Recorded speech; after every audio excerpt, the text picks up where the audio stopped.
Carrie, I can't promote Neil to a panelist. I've just tried 3 times.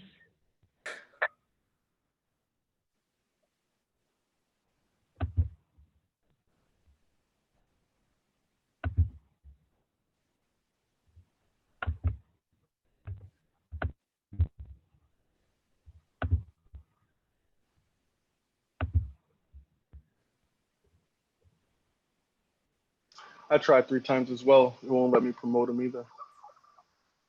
Neil, you may be stuck as an attendee on this one. I don't know why. Oh, we might have got it. Yeah, we got it. All right. Waiting on one of our co-sponsors.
How many of these projects will enhance our communities and revitalize?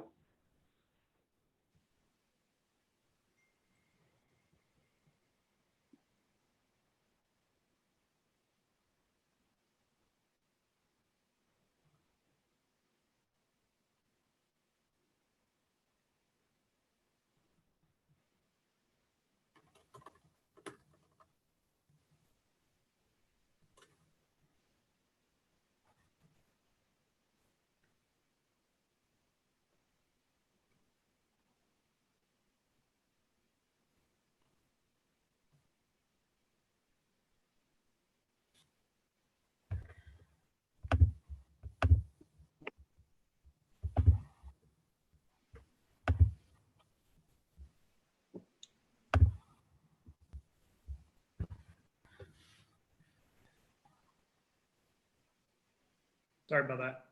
No worries, you're back. All's well that ends well.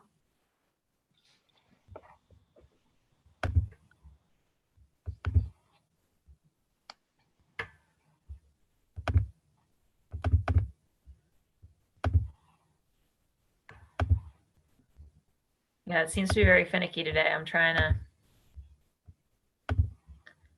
promote people and they're not going through.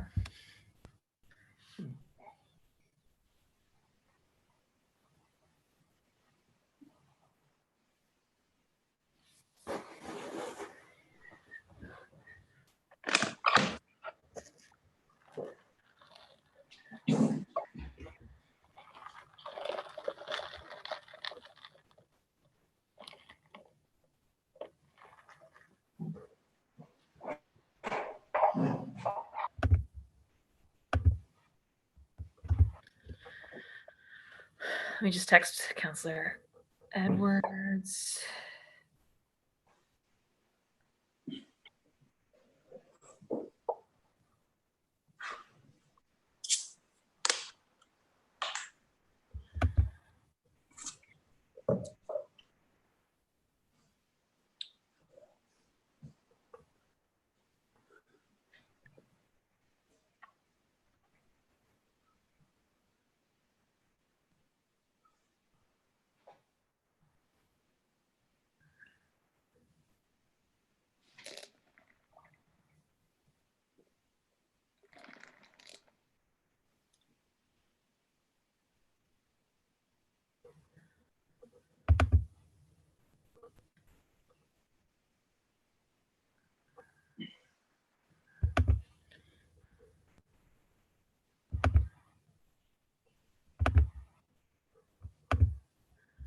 Liz, are you, I've got one version of you in. Can you? I'm here. Okay, great. Awesome. So this other one of you that's in the attendees is not real? Probably not. Oh no, it might be Pam, one of my staff. Okay, great. Okay, then that's fine. That's fine. So then I just can't. And I see we've been joined by Counselor Edwards. I'm here. Excellent. So then I'm going to get going. Thank you. All right. I'm calling this hearing of the Committee on Ways and Means to order. For the record, my name is Kenzie Bach. I'm the District 8 City Councilor and also the chair of the Boston City Council's Ways and Means Committee. This public hearing is being recorded and live streamed at boston.gov/city-council-tv. It will be rebroadcast on Comcast Channel 8, RCN Channel 82, Verizon Channel 1964. And we'll be taking public testimony at the end of this hearing. So if you wish to testify via video conference, please email Michelle, so michelle.a.goldberg, GOLDBERG, at boston.gov for the link. And when you are called, we'll ask you to state your name and affiliation and limit your comments to just 2 or 3 minutes to ensure they can all be heard. And you can also submit testimony, written testimony on this topic by emailing ccc.wm@boston.gov. So if you watch this hearing after the fact and you would like to testify, you can do that afterwards as well, and we'll continue to accept it for 48 hours after the hearing.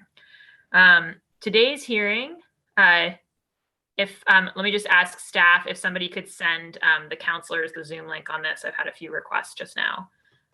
Today's hearing is on docket 0618, order for a hearing regarding the City of Boston property tax deferral due to the COVID-19 pandemic. That was a docket co-sponsored by Counselor Wu, Counselor Edwards, and myself, looking at what our options might be on that front. And then docket 0732, message and order authorizing the City of Boston to increase the elderly property tax exemption pursuant to MGL Chapter 59, Section 5, Clause 41C, from $750 to $1,000, effective for the fiscal year 2021. And docket 0733, message and order authorizing the City of Boston to lower the interest rate that accrues on property taxes deferred for eligible seniors from 4% to 1%, effective for the fiscal year 2021, pursuant to MGL Chapter 59, Section 5, Clause 41A. So those latter two dockets, 0732 and 0733, were both introduced recently by the administration, and they would have to do with these senior exemptions and another program for the fiscal year coming up, and they need to be, if they're going to be passed by the council, they need to be passed prior to that fiscal year beginning. So we're joined today by Nicholas Arenello, Commissioner of the Assessing Department for the City of Boston, and I think what I'm going to ask, one second, let me just let Counselor, one of my colleagues in. I'm going to ask him to speak first to these two dockets that the City of Boston has introduced, so that we've got the background on them and we can sort of answer any factual questions on those, and then go to this broader question about the potential for property tax deferral across a number of categories and talk through that with us as a council. I want to note that I've been joined, in addition to my co-sponsors, Counselor Edwards and Counselor Wu. We've also been joined today by Counselor Ed Flynn from District 2, Counselor Liz Braden from District 9, and Counselor Julia Mejia at large. Counselor Edwards is from District 1, and Counselor Wu is also at large. And I think actually, before we go to Commissioner Arenello, I'm just going to invite my co-sponsors if they want to say anything to help kind of frame the conversation related to our hearing order. And then, as I said, we'll first just discuss these two items that the city's introduced and circle back to this bigger picture question. So Counselor Wu, would you like to make some remarks? I guess all I'll say, thank you, Madam Chair, for adding this into your already busy schedule in the council's docket. The initial idea was that as we see businesses and residents struggling, and especially viscerally small businesses struggling because they are complying with government directives and city directives, that we wanted to make sure to explore every possible way that the city could help ease that and make folks whole. And property tax was one way that could provide a little bit more liquidity to landlords or to tenants who have to pay the taxes in a pass-through arrangement. So want to appreciate your keeping that in the conversation. Thank you. Great. Thank you, Counselor Wu. Counselor Edwards, any initial remarks? Yeah, thank you very much. I was honored to work with Counselor Flynn on our first year to help seniors with tax payment plans, reduce the interest and possibly, assure that they could stay in their homes. And I just wanted to not only note that we had asked for an update, we did receive that, so thank you very much, but to say, I think that there's tools in the toolbox we're not using and that possibly there will be more people who need help with that particular plan. And I'd love to talk about how we're going to get more people on that plan and looking at different classes of individuals who might be needing tax payment plan relief. So that's one of the things that I'd wanted to say from day one. And then the other thing is, I agree with Counselor Wu. A lot of it is trying to be as creative as possible with how we're going to help businesses. And one of the top things they talk about is taxes and help us out somehow, some way. And so I wanted to make sure that we were truly being as creative as possible. I appreciate the administration's elderly tax exemption increase and also percentage or interest decrease. I think that those are two wonderful opportunities that we're using to help people stay in their homes. But I love to balance how much is going to be saved versus why aren't there savings put on other populations? And then also, is savings at this particular point the most fiscally responsible thing we can do?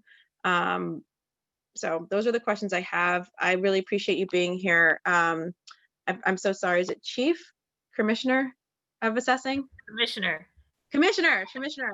Thank you very much. And thank you very much for being here. Great. So I think rather than go through and do opening statements from all colleagues, I'm gonna start by asking the commissioner to talk about these two items that the administration has introduced, so that people can have the context on that. And then we'll do some quick questions on those and on kind of the substance of those. And then, as Counselor Edwards alluded to, and Counselor Wu, I think we all see our commercial properties under enormous pressure right now, and especially our owner occupant small businesses who are also struggling with property tax, who have a normal way of paying that they're not able to access right now. There's a lot of questions about what we could possibly do for relief with them. And I think Councilor Edwards just alluded to the need to balance a number of things, because we've just been talking about what impacts it has this morning on our programs in the city when we lose revenue. So there's obviously a complicated balancing act here. But I think it's a good conversation for us to be having. And so, Commissioner, I'll pass it to you first, if you can speak to us a bit about the intention and mechanics of dockets 0732 and 0733. Sure thing. Thank you, Commissioner Bach, and thank you other commissioners for being here this afternoon. You're promoting us. We're counselors. Oh, so sorry, counselors. Thank you for having me. For the record, my name is Nick Arnello. I'm Commissioner of the Assessing Department. The first two things, as Counselor Bach had mentioned, is I'm here on behalf of the administration to advocate for the passage of two orders submitted by the mayor. The first one is docket 732, and that is related to 41C exemption. So this is an exemption that is already in place, and under the current statutory framework, the exemption amount had a baseline of $500. It's an exemption for our seniors, so people that are 65 years or older, and there are also income and asset limits tied to the criteria of being able to obtain this exemption. So to be able to qualify for a single senior, the income limit is just under $25,000 of income, and for married seniors, it is $38,000. So relatively low income levels we're talking about here. And then there are also additional asset limitations on this exemption. So aside from their primary residence, they're not allowed to have a estate that would exceed $40,000 if they're single, or $55,000 if they're married. So it is, as far as these things go, relatively restrictive. We're also talking about an exemption for people's primary residence, so they have to be Boston residents. and they have to have been residents of Massachusetts for at least 10 years, and they have to have owned their home for at least 5 years. So just as some background, there are a number of limits on the population of people that can qualify for this. So it's really a program designed for our older constituents that have demonstrable need for the assistance. The baseline in the statute is $500. And in 2010, the city and the city council together adopted an increase to $750. So that's the current level of the exemption. And I'm here today to advocate for that being increased to $1,000, which is the maximum allowed under the statute as it currently stands. The other thing to know about this is it gets a little bit into the weeds, but that $1,000 exemption can go up to, if passed, it would be able to go up to $2,000 because of another program that we have that matches that exemption level. But that matching has to tie into your property taxes increasing, and there's some other steps involved that make that a little tricky. But it's basically to kind of help smooth out differences from year-to-year tax increases for these particular residents. The second program that I'm here to talk about is Docket 733, and that's related to tax deferrals. And so we're talking about, this program is the 41A program. And for background, the letters and numbers are tied to clauses in the statute, so that they end up being an easy shorthand, but sometimes I forget that everyone is not completely familiar with where the basis is.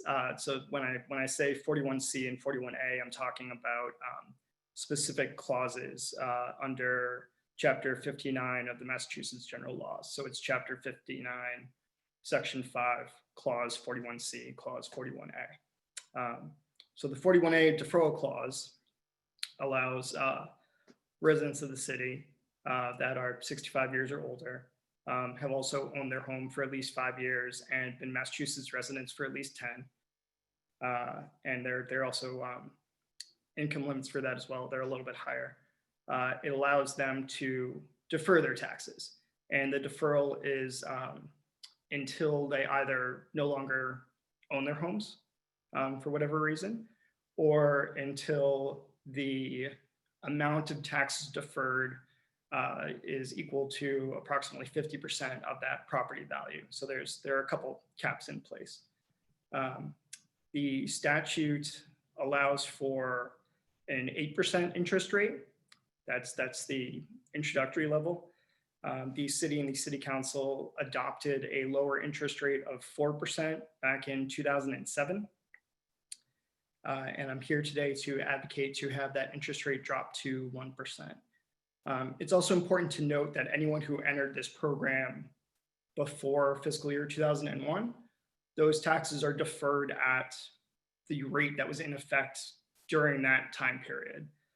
So it doesn't lower interest rate for someone that was already in the program on a prior year's payment, but it would lower their fiscal 21 taxes. It would lower the interest rate on those taxes that are deferred. So any taxes deferred under the program going forward would potentially be deferred at a 1% interest rate and not the prior interest rates.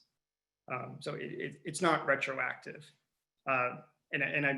If I'm not doing a good job explaining this, I'm happy to repeat myself and answer questions. And to the extent that you guys want to help me clarify, I'm happy to do that. Councilor Edwards had mentioned a concern about what the overall impact would be. Because she's right, any program that is addressing taxes is a burden that ends up being shared by the rest of our population. And that is important to keep into consideration.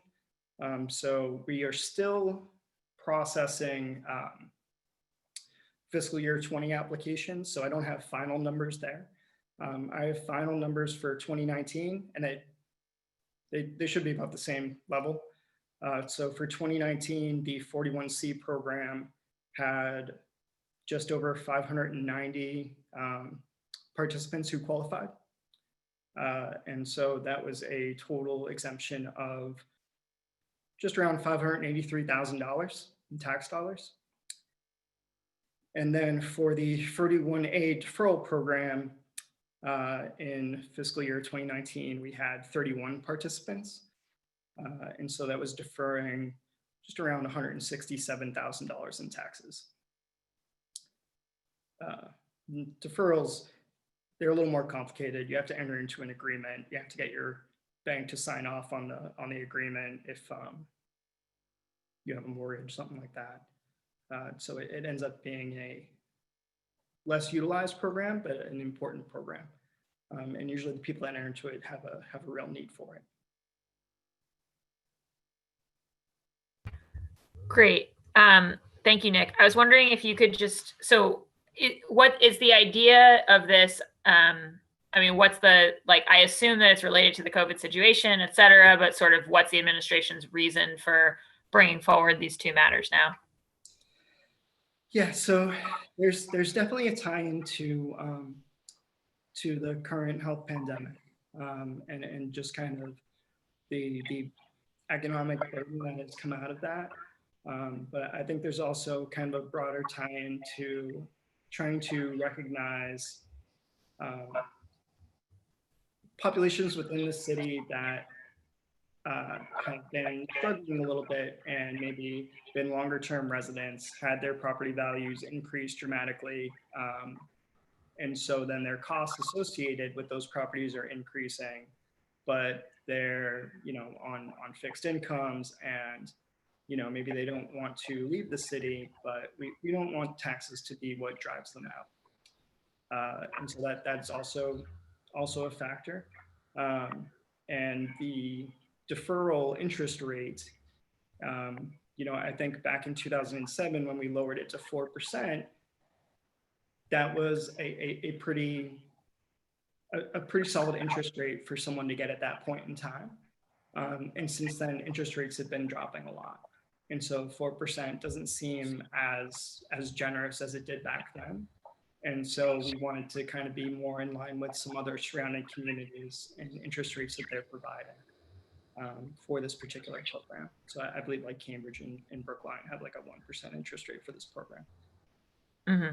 Got it. And so you think that if you went to 1%, you might see more than, 31 individuals is a pretty low number for a city of 700,000 people. Granted, they're not all property owners, but still. Yeah, no, it is. It is a small number of applicants. And I think that, with any program, I want everyone that qualifies and has an interest to be able to take advantage. Obviously, the deferral program is not as generous as an exemption program because it's not, you're still responsible for the taxes, it's just not today, right? And I think that also kind of impacts the number of people that are interested. But it also creates a program where if you have the means to pay, then you will.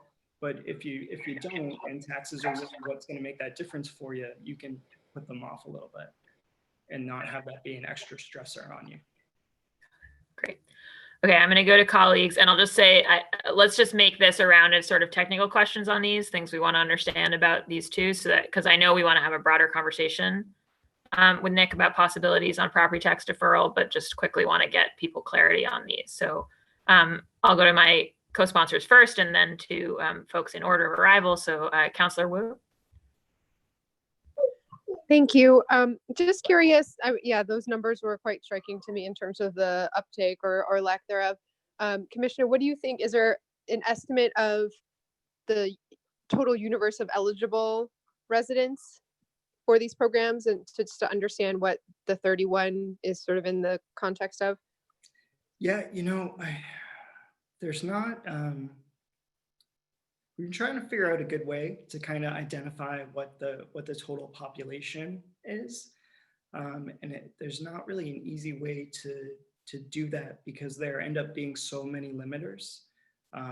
There's the income limit, there's how long someone has to have owned the home. and there's just the general interest in the program. So What about just starting with some of them? So not perfect, but what if it was just amount of time having owned that home and age? That is something that we could look into. I don't have numbers on it though, because I have not looked into it as of yet. Okay, yeah, that would be very helpful actually as follow-up as you're able to.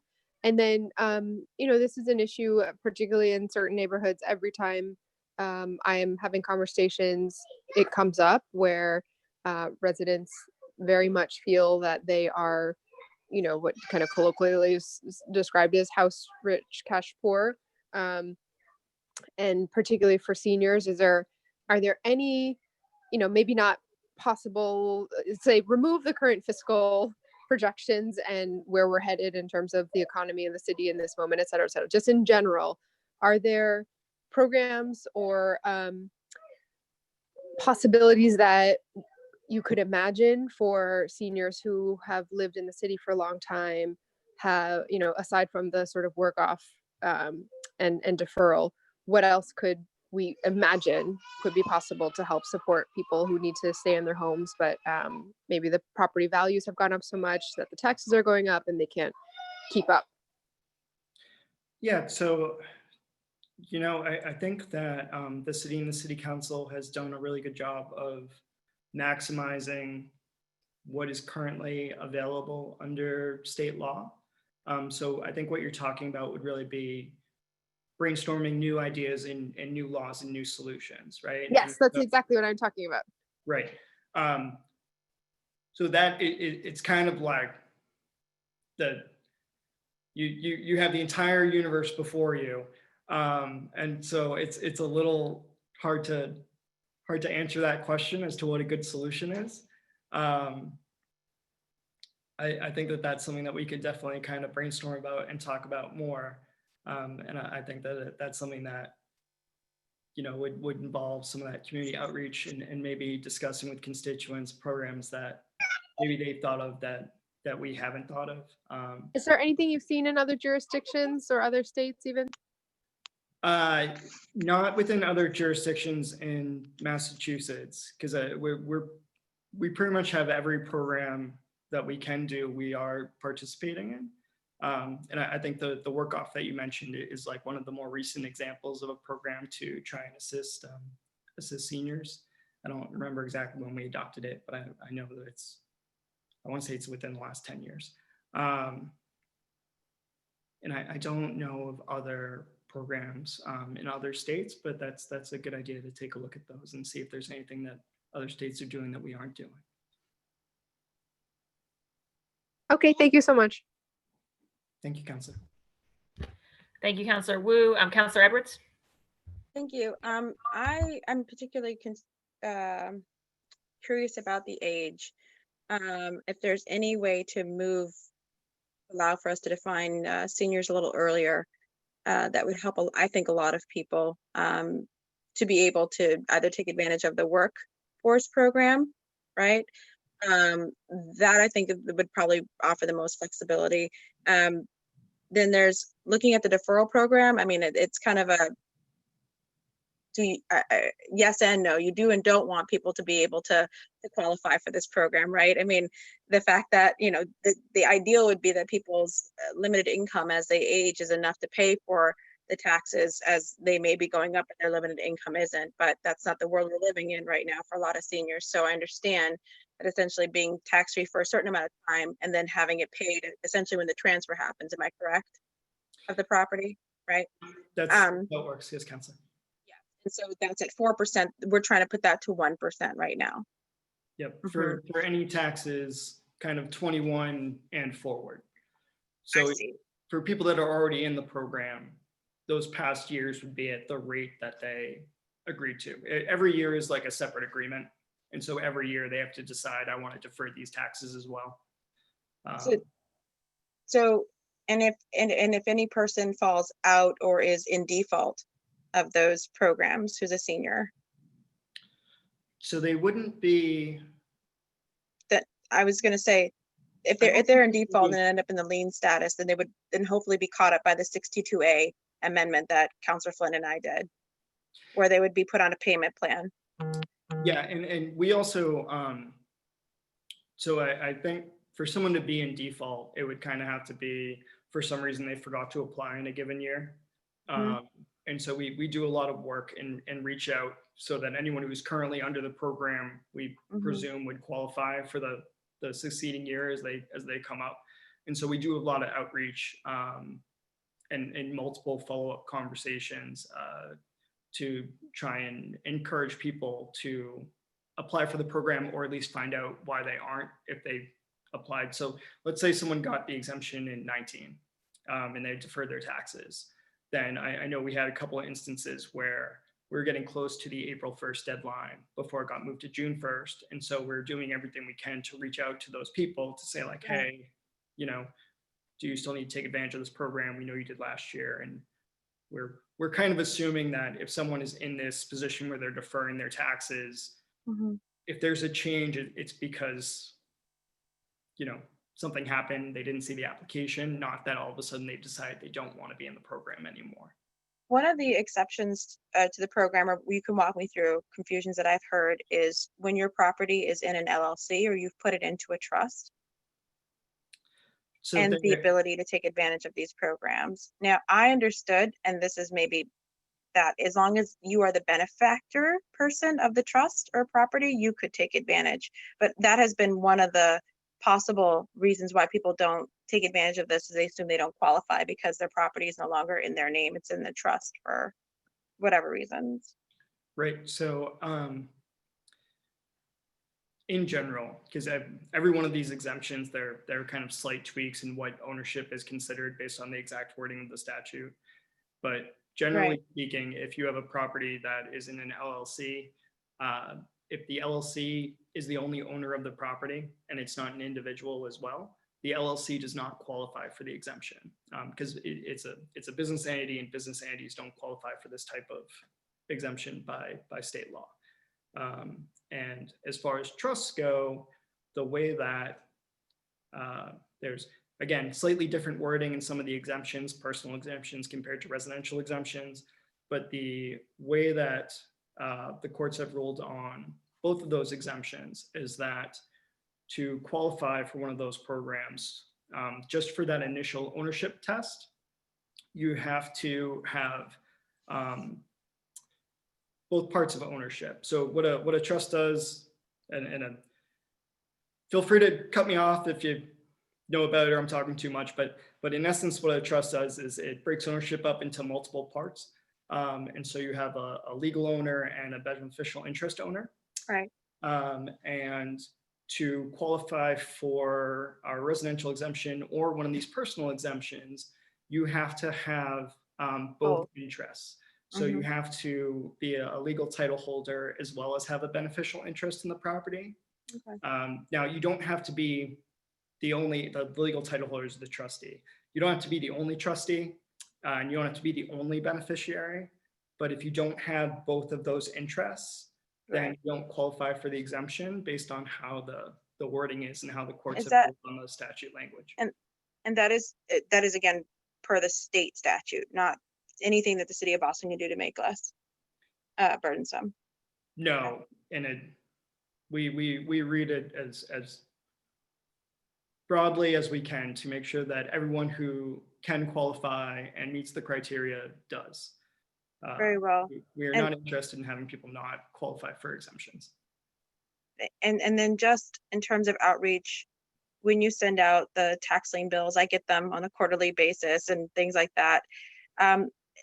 I don't see, and maybe that's just because I'm not in the age category, something that says, are you a senior? Do you need help? Here are the 1, 2, 3, 4, 5 programs that we have for you. Does Sorry. that go out with the bill?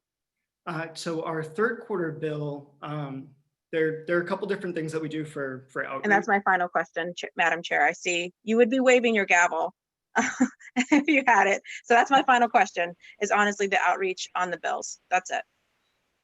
So one of there's some limits the state puts on what we can have actually on the bill itself. But one of the things that we do is every year when after the tax value is set for the third quarter bill and we set the tax rate, we have an insert that goes along with that bill that explains kind of a number of programs that we have to encourage people to either give us a call at our Taxpayer Referral and Assistance Center or go to our website for more information. We try and give like enough detail that people will follow up, because part of the concern with having an insert is that if there's too much writing, then people just ignore it.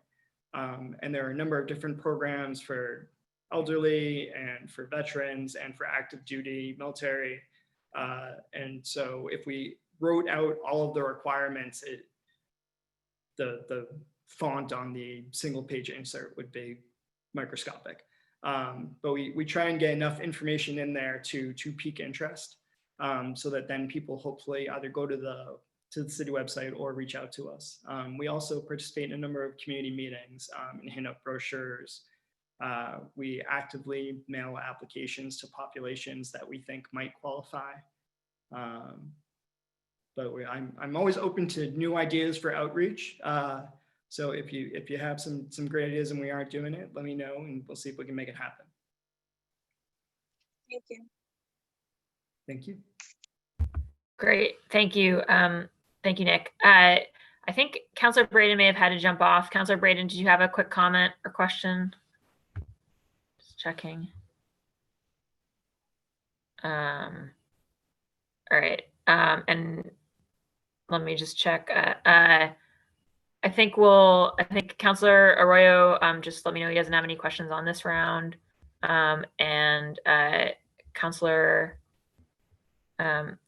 Mejia also just said, okay, I think she's good for, oh wait, we've got somebody, President Kim Janey's here. So we've just been joined by Councilor Kim Janey. I think what we'll do, hi, welcome, Council President. Thank you, and I'm sorry to join late and that I missed any presentation. Happy to listen in and then chime in later. Yeah, I think probably what makes the most sense, because the three of us sponsors just asked a bunch of technical questions about these first two items. And I know Councilor Braden had to go, but just chimed in to say that she's definitely, that she's on the work-off jobs topic, Nick, which isn't obviously these two dockets, just saying that there's sort of limited opportunities in her neighborhood, like out by Alston Brighton. And so thinking a bit more about how we make sure that there's like real opportunities geographically around the city for folks who can't go very far. That was something she wanted to raise. And also she just said that she's like interested in more opportunities to reduce real estate taxes. So sort of broader topic of this.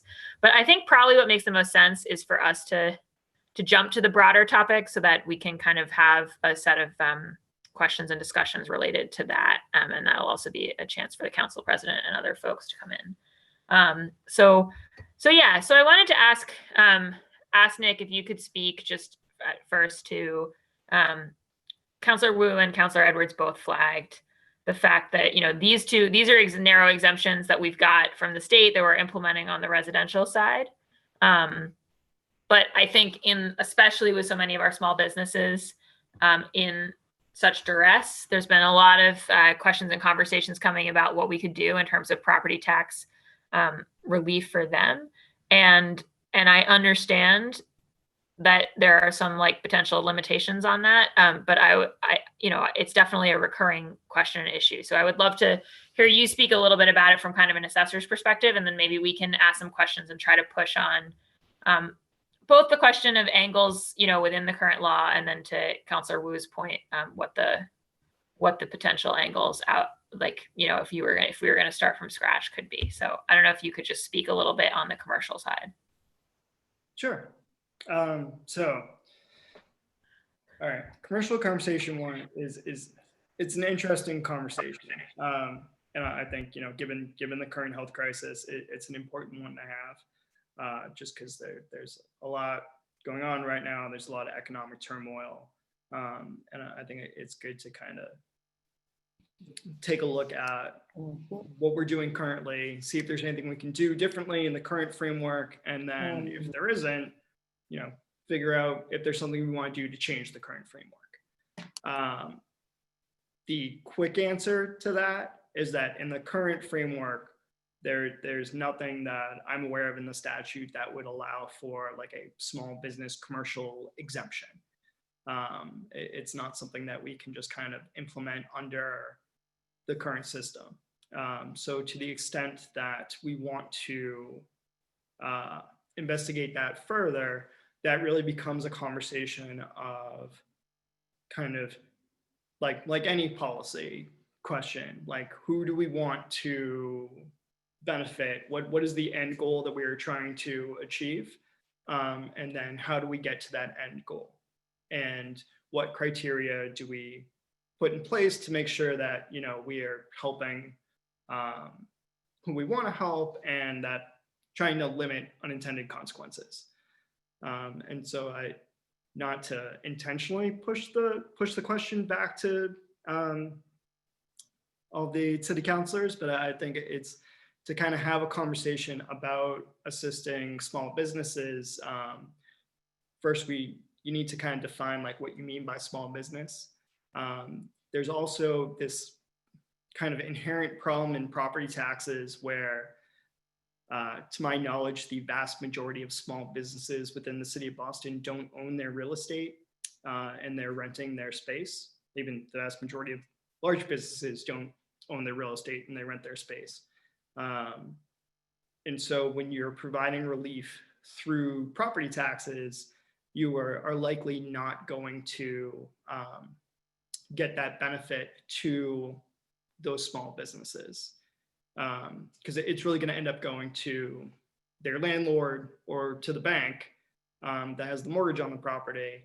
And then the relationship that the landlord has with the tenant is going to dictate whether that benefit actually passes through to that end tenant or not. And so that is a really hard problem when you're talking about using our commercial tax system as a way to benefit commercial businesses, small commercial businesses. It's just kind of the thing that you're altering might never actually get to the people that you're trying to help. And I don't think that that's something that anyone wants. Is we don't want to create a program. I mean, I don't want to put words in your mouth, but I don't think I've heard anyone talking about creating a program to help out multinational banks in the system. If that's the program that you want, we can have a conversation about that. But I think it's identifying who we want to assist and then how do we get the assistance to them. Yeah, I think it's safe to say that's not who counselors are looking to help.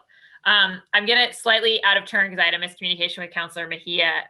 Just let her for a second ask a question about the interest rate thing in the prior round. And then I want to circle back with a question for you on this. Sorry to run the order out. Counselor Mejia. So sorry, my apologies for that. That's my fault. Thank you for entertaining me. And I just have a few questions in regards to if we lower the interest rate, could we expect more people to defer their property taxes or less? So I think that, thank you, Counselor. That's a solid question. I think that we can expect that lowering the interest rate will make more people interested in the program. Not sure that right now with the program helping approximately 30 property owners, I don't expect that there would be a significant increase, as well as the other limits that are in place on the program in terms of household income and the length of the home ownership that is required. And so I think that those are kind of backstops to it being a program where all of a sudden every single condo owner decides that they want to jump in. Also the age restriction. So it's a program that is just for those that are 65 years or older. The income for a single filer is $60,000. If it's married filing jointly filer, the income goes up to $90,000. But there are also people that have to have owned their home for at least 5 years and been residents of the state for at least 10. And so those end up being, pretty significant limits in our area. Plus, in general, the fact that people don't love to put off bills, I think is also something that discourages people from this type of program because it isn't something that is just they can decide and they get a benefit like our exemption programs. It's something where they have to enter into an agreement with the city. The agreement gets recorded at the registry of deeds. If they have a mortgage, their bank needs to sign off. Like anyone with an interest in the property needs to sign off on the deferral. So it's a more complicated program, and that level of complexity, I think, helps limit it to those that are truly in need of the program to kind of sustain. And I have one more question. Thank you for that. What is the breakdown of deferment when it comes to property taxes? Like how many seniors defer their whole tax versus just some of their tax? So the deferrals that we've gotten, they've deferred their entire tax through this program. But so the 31 participants, the numbers I have here is in fiscal 19, they deferred 167,000 tax dollars. And so then that's money that, based on the agreement, they pay back to us once they sell their home. And so it's not money that the city collects it, it's just they collect it down the road. And I don't want to derail the whole entire conversation with like a bonus question here, but I'm curious about this myself. Is this something is this program, could it be applied to folks based on their income? Can we do something like this to help support low-income homeowners? Is there something like that already? I don't know, I'm just curious. So if your question is if we could remove the age restriction, yeah, we not remove the age. It's not just to remove the age restriction, but to maybe add. It's the age and maybe people who make under $35,000 a year or something like that. Is there something? Is that a back? I don't know. What do you think of that? So right now, this program, the restrictions that are in place are the criteria set by statute. So this program, one of the criteria is that you are older than 65 years of age or older. There is also an income limit in the program, so it's not just anyone. But the income for a single applicant is $60,000. And then the income for a married applicant is $90,000. So the income limits compared to our exemption programs are a little higher. But to an extent that also kind of makes sense because this is money that will be paid to the city eventually, and the restriction is gonna come out of their sales price when the home transfers. Thank you. That's all I have for that one. Thank you. Thanks so much, Councilor Mejia. So, so Nick, back on the commercial question, what can you just speak to? I mean, what proportion of our property tax is commercial versus residential currently? So that's a good question. I don't think I have those numbers. I think it's around 65%, 35%. Which way? 65% residential, 35% commercial? 65 commercial, 35 residential. Okay. And a decent aspect of that, right, is that we tax commercial at a higher rate than residential. Yeah, so that is a result of our rate shift. So every year in physics, redshift is a phenomenon. Sorry. He's trying to provide you with an assist, but yeah. I went to move my phone and it decided it wanted to start talking. Apologies. So every year the city council adopts to have a split tax rate, and that split tax rate shifts some of the levy from commercial property, or I'm sorry, from residential property to commercial property. So if we did not have that split rate, then residential property would pay a higher proportion of our overall tax levy than they currently do. Mhm. And can you speak to what data do we currently collect on commercial taxpayers? And I ask that because I think you alluded earlier to the fact that, I mean, there's the issue around the fact that the small business owner we're trying to help is not necessarily the owner of their property.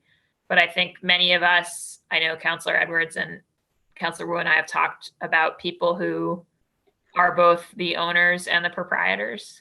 And so the question of, if putting aside the fact that there isn't a state program, the question of if one created one, like what data would you need, like to kind of like sift through who you're trying to reach? I'm just curious, like what we have on our commercial taxpayers. So we have a bunch of data that we use for setting tax values. A bunch of that data, the vast majority of data that we have on commercial properties is protected by statute. So in essence, in order for us to get the information that commercial businesses are very protective of their income and expense data. And they're protective of it for a whole bunch of reasons, but mainly competitive advantage. So like one commercial landlord doesn't want them building next to them to know what their rents are. And so there are special statutes that are built into our tax laws that allow us to collect a whole bunch of data from commercial businesses, or they allow us to request data from commercial businesses. And then if commercial businesses don't provide it to us, they get fined and they lose appeal rights, and it's not great. But what goes along with that is there is specific confidentiality written into those statutes that I'm not allowed to share that data. Like I'm not allowed to share that data with other people in the city. That never mind the public at large or the city council. So to kind of ensure that we are assessing commercial properties appropriately, the data is really important to us. But at the same point, it's not data that I can necessarily provide to y'all on a very like case by case basis. But things like ownership data is public. So ownership data is relatively easy to identify. And occupancy data, for the most part, is public because you can go and see if someone is in the property or not. You know, if Richard's Pizza Shop owns the building and Richard's Pizza Shop is the business that you see, you can kind of make that connection pretty easily with publicly available data. But that's not a field that we like. It's not like we check. There's no box in our system that lets you pull like businesses that own their premises. Like you would have to go look at, you'd have to go see the Richard's Pizza data. Like there isn't something like that we could pull. No, there isn't, because it's not, that alone is not pertinent to how we value property from a market approach. Like who is occupying the space doesn't really impact what the property is worth. Mm-hmm. As much as what the space is and what the rent and expenses are for that type of property. And what about in terms of that data that you're not allowed to share? And I know I remember when we were working on some affordable housing stuff through the housing authority, I remember the fact that there's like certain data that only the assessors can hold and like none of the rest of us have access to. So I have some familiarity with that, but I'm curious, are you at least able to do like a macro analysis? Like, could you, if you ask the right set of questions, kind of use your assessor's data to like kind of better characterize the like what our business landscape is in terms of the commercial tenants across the city? I think there's probably leeway to do that. I think you know, like anything, it would depend on what questions you're trying to get the answer to. I mean, I'd be inclined to help out in whatever way we can. So if there's a question and it's one that I can't answer because I'm going to end up violating a statute, I'll definitely let you know. But I'm not inclined to just give that as a blanket answer to any request that you have, because Well, that's not helpful to anybody. So we're grateful for that. Yeah, I would just say, and I want to let my colleagues go, I think the reason I'm asking these questions is because I, in my head, am really trying to balance the fact that I do think there's like a sort of it's like there's a narrowly tailored case here of like businesses that, especially that we would really like to be able to help through deferral. Because I do think there's an argument that, like, you know, your building has value, right? And so you own it, and the taxes are actually on the value. And if that value endures, like the tax debt to the city, like there's a legitimacy to that tax debt enduring. But the capacity not to demand it when we know people are not getting income seems like it would be a good lever to have. At the same time, I mean, I know that if you take 65% of our tax base, if you did something right now that let everybody defer, like we would very quickly run out of liquidity, right? And like, so you can't, I mean, never mind the fact that that the state wouldn't like let us, but we also just couldn't necessarily afford to do a kind of broad brush thing and wouldn't want to your point about multinational banks. So I'm just really interested in, it seems like it's a moment to move some things at the state when you are asking for a kind of very specific thing, but at the same time, I'm thinking about this morning and revenue loss and the fact that more than half the residents of the city of Boston don't own any property. And that those are a lot of the people who, when we talk about disparate impact and we talk about equity, it's those non-property tax owners who we are trying to assist with the things that we fund out of, right? And so, and that's part of kind of all being in it together as a city. So I'm just trying to drill down on those kinds of questions. I'll now pass it to Councillor Wu. Madam Chair, but I'm good. Okay, great. Councillor Edwards. Well, 1 second. You're sounding very distant, Councillor Edwards. I have one question. Can you hear me? Yes. So again, I think I'm going off of what you just said, which is very inspiring, and which is because majority of folks in Boston will not receive this benefit, but are going to be receiving the rippling effect of this bad economy. I'm curious with one, what went into the 3% analysis, but also if you're going to offer that without, I haven't seen a huge, organizing method for it. If you're going to offer that, why not offer it with, if you're a landlord, you're going to help or at least coordinate some kind of tax relief or at least some sort of rent stabilization for the tenants, so that if it's a multifamily owner who lives, let's say, on the bottom floor and they're living a triple decker and they have tenants, and this is a senior, why not coordinate that massive benefit in tax deferral one day with some sort of connection, or any benefit, even the $1,000 raise? Why not coordinate it or connect it to some sort of benefit to help renters, majority of the folks in Boston? So I mean, that's an interesting question. Under the current statutory framework, we're not allowed to create new criteria for whether someone qualifies for the deferral or doesn't. So we're really just, we're working within the system that we have. If it is someone who is sorry, didn't mean to cut you off. I was just going to say that if there is someone who is a landlord, then that would be increasing their income. I think there also might be a restriction on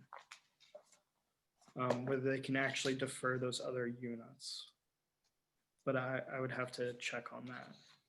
So, I mean, if I understand what you're saying, then a majority, or this program is designed for single family owner occupied homes that are owned outright.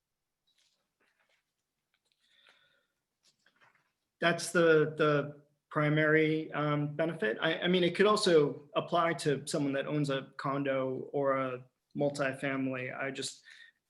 if you own a multifamily and you're renting out those units, then that rent definitely counts towards your income. And there might be a restriction. Sorry, some of our statutes, if they're multifamily, you can only get an exemption or defer the amount that applies to your unit. So if you live in a unit of a 3-family, then you can only get like a third of your taxes deferred. I'm just not 100% positive if that's in this statute or not. Do you see that why I feel like there's a connection or a necessary connection? And I think, you know, there's one thing for criteria that allow you to qualify, that you can even be in line, but you always set the conditions for how they comply, right? I mean, it's one thing to be like, you could be the pool of individuals who are going to be able to qualify for a program. And while you're in this program, you shall, for example, I'm sure you can't get arrested or whatever the conditions are. There's certain conditions that a person has for certain city programs to maintain good standing and so on and so forth in that program. So I guess I would want to know, this doesn't necessarily have to be a qualification, but one of the standards of good standing is if you have tenants and you're getting this huge drop, why not at least, I mean, you're guaranteed a certain amount of tax freedom, and then even you'll make even more, or your family will make even more, which is a good thing when you transfer your property. But if the entire time you're either raising rents or evicting people, I don't know. I mean, that was one of the issues I had with the rent relief, going directly to landlords with no conditions. But that's yeah, that's it for me. No, I do hear what you're saying about, you know, if you're in a multifamily and you're taking advantage of the deferral, but this isn't like one of those other programs where we kind of are allowed to add on additional restrictions. We're really closely bound by the statute that either you qualify for the program or you do not. There's not like gray of you qualify and we can add on additional restrictions. We would get in trouble for that. I can get back to you, Counselor, on whether if you own a multifamily, if you're deferring the taxes for just one unit or all of the units. I'm trying to read through the statute really quickly and it's just not popping out at me. Yeah, I think Commissioner, it'd be great to get that info as a follow-up. Certainly, because obviously, if you can't, I mean, if you simply can't get it on rental units, then, you know, in this case, it wouldn't apply. I think, though, Councilor Edwards's point is well taken about the overall question of, you know, if the council did think about, you know, other property tax things that we wanted to push up at the State House, you know, making sure, again, that you're making that connection, that key connection between, you know, people who own and people who rent. Because just from an equity perspective, there's a lot of impacts there.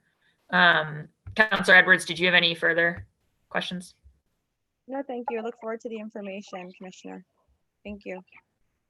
Great. All right. I think we're, for now, I'm going to jump straight to Council President Janey, and then we were also joined by Councilor Anissa Sabi-George at large. So Councilor Janey. Thank you so much, Madam Chair. I don't have additional questions at this time. Thank you. Great. Councilor Anissa Sabi-George. Thank you, Madam Chair. As you noted, I joined a few minutes late, so I don't have any questions specifically right now, but we'll review tape, the video once it's posted, and follow up with any questions I might have at that time. Thank you, Madam Chair, and thank you, Nick, for being with us today. Great, thanks so much. And sorry, I neglected to say we were also joined by Councilor Ed Flynn, District 2, and Councilor Michael Flaherty at large. So I'll go to Councilor Flynn next, and then Councilor Flaherty. Councilor Flynn? Yeah, thank you, Council Block, and thank you, Commissioner. I was on the call earlier, but then I had to jump off. So I'll review the video later. I hope the questions that I asked were not already asked.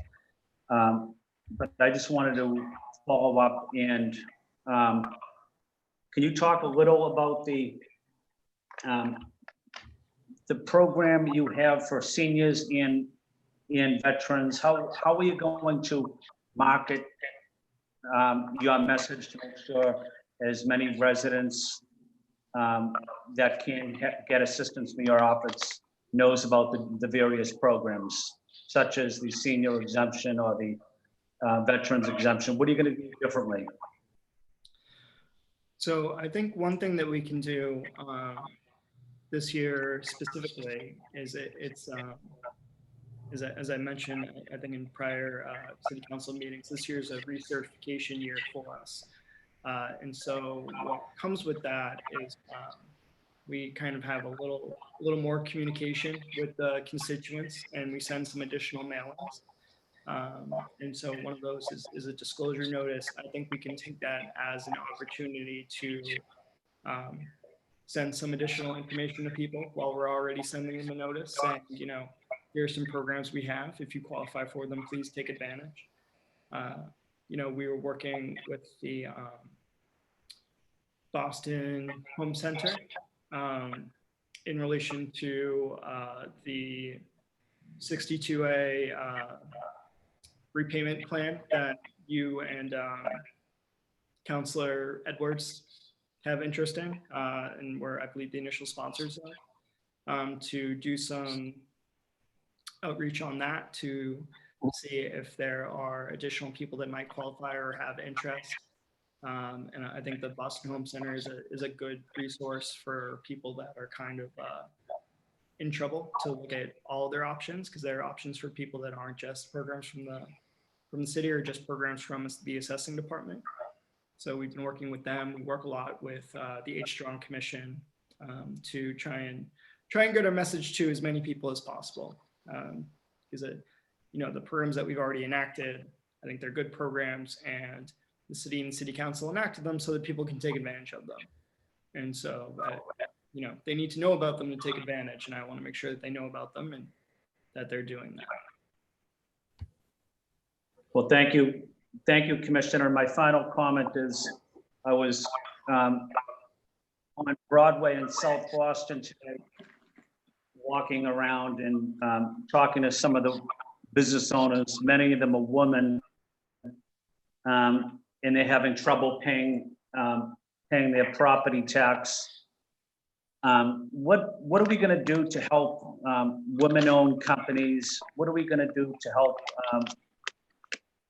communities of color, owners of businesses, small businesses, Chinatown, South Boston, the South End? There's a lot of them there. We need to get them back up off the ground and on their feet. What can we do? So those are some excellent questions, Councilor Flynn, and you know, I think it's worth looking into what we have and kind of reviewing what changes we want to make in the city, and trying to figure out how to make those changes. The current tax programs that are available to us by statute don't let us provide assistance on that granular of a level. They're really set up for residential property, and they're really set up for, you know, we had the residential exemption program, which is a strong program. And we have the senior programs and the veterans programs. The kind of thing that you're talking about is really something that would require new legislation. And I think that, you know, I'd be happy to participate in any conversations about what communities we want to assist and kind of how we can get that assistance to them. I think it's also important to kind of keep in mind that when we're talking about property taxes, we're really talking about revenue, right? And so sometimes the best way to target a specific population like that is to create a grant program. So if you create a grant program that helps small businesses with legal assistance, then that can maybe target some people that aren't property owners, but then they can negotiate with their landlords and get a better lease agreement. And so, you know, that might be a way to get at that broader population that doesn't own real estate, and you're so much of our revenue is from real estate, and that percentage is going to go up as we worry about state aid declining, and we're worried about local receipts from excise declining. The solution doesn't just have to be cutting off tax collection, because that's a cost. It can be taking the revenue that we get from tax collection and figuring out some targeted assistance programs with it. Well, thank you, Commissioner, for taking my questions. Thank you, Councilor Bach. And I just wanted to let you know that you're doing a good job. We need to, especially for the seniors, we really need to make sure that we work with our seniors, make sure that we allow them to stay in the city of Boston in their homes, and work with them on tax related issues. And the program I had with Lydia, Councilor Edwards, is excellent. And we'd love to have your support in terms of making it more available to more people. Thank you. Thank you, sir. Thank you, Councilor Flynn. Councilor Flaherty. Thank you, Madam Chair, and good afternoon, Commissioner. Pick up where Councilor Flynn left off. Just want to thank Commissioner Arenello for the work that he's doing in a changing world, particularly as the bottom fell out of Q4, and looks like that trend will continue for first couple quarters, maybe longer, as we head into the new budget. So I appreciate the attention to detail. You've always been very responsive to me and my staff on concerns we've had. And at the end of the day, I plan to support these 3 dockets. We need to do whatever we need to do to support our seniors, particularly our fixed income folks, people that are arguably, I guess, house rich and cash poor, yet they start to see things happening around their community, which is increasing their property values, which in turn increases their exposure to increased property tax. So anything we can do to help that population and others, particularly now in post-COVID, where folks are really struggling, people having lost their jobs, people struggling to pay their bills, and if folks aren't paying their rent, which puts stress on someone that is trying to pay their mortgage, et cetera, et cetera, et cetera. So just want to be on record of supporting these 3 dockets, and we'll continue to work with you, Commissioner, and obviously with the Chair of Ways and Means and my colleagues to try to do what we can to make to lessen the burden, I guess, if possible, but realizing that we're in a new reality post-COVID, and we're going to start to see some of these revenue shortages, and they're going to catch up to us pretty quick as we're going through our budget process now and looking at it as a multi-budget type of we're looking at multi-year focus for moving forward, and I think that's the reality that we're in. And I don't envy the position you're in, but you're doing a great job, and I just want to comment on that. So thank you, Madam Chair, and thanks again, Commissioner. Thank you so much, Councilor Flaherty. So with that, I would love if any other councilors who want to ask further questions could just raise your blue hands so that I know. Otherwise, I know we have one person waiting to do public testimony. Just wait for a second, raise your blue hands or ping me otherwise. Okay, seeing none, I think I'm gonna move over.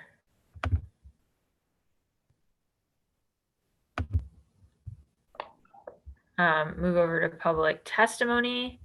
So I'm going to recognize Jonathan Cohn. John, if you can just introduce yourself and then just keep it to a few minutes, that'd be great. Yeah, thank you. My apologies for my amusing background that I have in my apartment where I am right now. Jonathan Cohn, I'm a resident of East Fenway, active with a number of funds, as well as chair of my local ward committee here in Boston's Ward 4. Thank you for hosting these hearings and for adapting to the technology of what the situation now requires. Just wanted to testify, to express some kind of, let's say, hesitation or skepticism and concern about any large scale kind of property tax relief happening right now, particularly because of how dependent the city of Boston is on property tax collection to do pretty much any basic city services. It's a massive limitation of Massachusetts state law that cities don't have more avenues for revenue collection than they do. But given that constraint, and given how it seems likely that the city is going to make cuts kind of across departments, many of which will which can lead to layoffs, can lead to reduced essential services. It's vital not to make that problem worse by offering any form of, let's say, tax relief, particularly on a commercial front, as opposed to, let's say, a targeted front for individuals with lower incomes, because it will only make the situation worse in depleting city coffers even more at a time when the city needs all of them, basically all of the resources it can get in order to do everything that it does and everything that the city needs to be doing, but isn't currently spending on. So we just kind of on that point express kind of the desire of the council actually kind of view with skepticism any proposals to defer large amounts of revenue for the city as it goes into the next budget cycle, where the current budget cycle is already expected to be difficult. It will continue to be next year. And the city needs to be thinking about ways in which the revenue collection can go up rather than go down. My gratitude again to the chair and for the councilors in attendance. Great. Thank you so much, Jonathan. Seeing no further public testimony and no other counselor comments, I just want to give people one more chance if there's any blue hands. I don't have any blue hands up. Okay. Or real hands, right? Okay, great. So then it just remains. Flynn has his hand up. Flynn has a hand up. All right, Counselor Flynn. Yeah, thank you, Commissioner. So I'm just wondering if, as it relates to the Chinatown community, they've been hit very hard by this economic downturn in the pandemic. What strategies or what is there something we can do on property tax? I know I referenced it earlier, but is there anything that in your toolbox that we might be able to do to assist immigrant-owned companies with property tax assistance? So there isn't anything currently that we can do under statute with property taxes that is targeted. I think that that's another interesting idea that maybe for proposing the creation of a grant program or something like that, where maybe what we can do is use the revenue from property taxes to try and provide some more targeted assistance to help out with areas that are hard hit, or to help out with constituents that have faced inequities. Okay, fair enough. Thank you, Commissioner. Thank you, Counselor Flynn. Anyone else? All right. Seeing none, then I just want to thank the Commissioner for joining us today, and thank my co-sponsors, Counselor Wu and Counselor Edwards, on our docket, and also thank you, Commissioner, for the details on 732 and 733. So with that, this hearing of the Boston City Council's Ways and Means Committee is adjourned. Thank you all. See ya. Thank you, everybody. Thank you. Thank you.